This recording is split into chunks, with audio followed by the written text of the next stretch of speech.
This is the first week. I chose this book here, الإجابات العلمية على الإشكالات العقيدة للإمام Ibn Uthaymeen rahimahullah. And basically it's a book where the Shaykh is asked various questions regarding the Islamic creed and he answers them.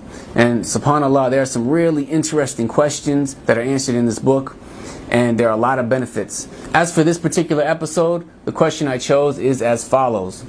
If my actions are from the decree of Allah, then how can I be punished for my sins?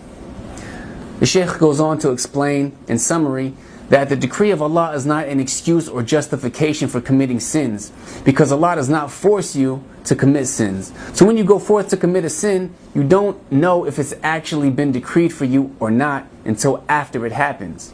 So before committing a sin, instead of assuming that something bad has been decreed for you, you can assume that something good has been decreed for you and go forth and do something good.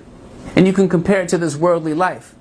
In worldly matters, you strive for something good when you see good in it, and you avoid something when you see bad in it. So why not implement the same mentality regarding actions that will affect you in the hereafter? For example, if someone has two paths in front of them, one's easy and safe, while the other's difficult and dangerous, no one's going to choose to go down the difficult and dangerous path and then say, well, it's my destiny, it's the qadr of Allah for me to choose this path. Rather, they know in that moment that they have a choice, and they choose the easy and safe path.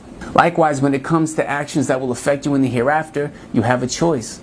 There's a path that leads to paradise, and a path that leads to the hellfire. And the one who chooses the path to the hellfire is like the one who chooses the difficult, dangerous path instead of the safe and easy path. So why would you be satisfied with choosing the path that leads to the hellfire while refusing to take the path that leads to paradise?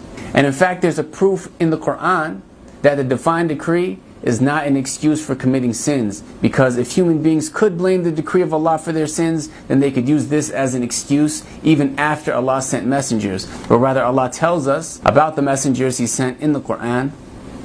Messengers as bearers of good news as well as of warning, in order that mankind should have no plea against Allah after the messengers.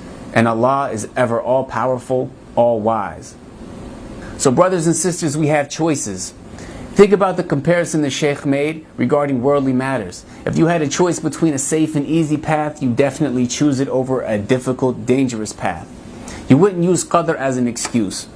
So likewise, before you sin, if you're pondering on whether or not to commit that sin, understand that you have a choice. And you can't blame the qadr of Allah before you commit that sin, because you don't know the decree of Allah until after the fact. May Allah guide us to make the right decisions. May He forgive us for the sins we've committed and make us of those who repent. Jazakumullahu khairan. Wassalamu alaikum wa rahmatullahi wa barakatuh.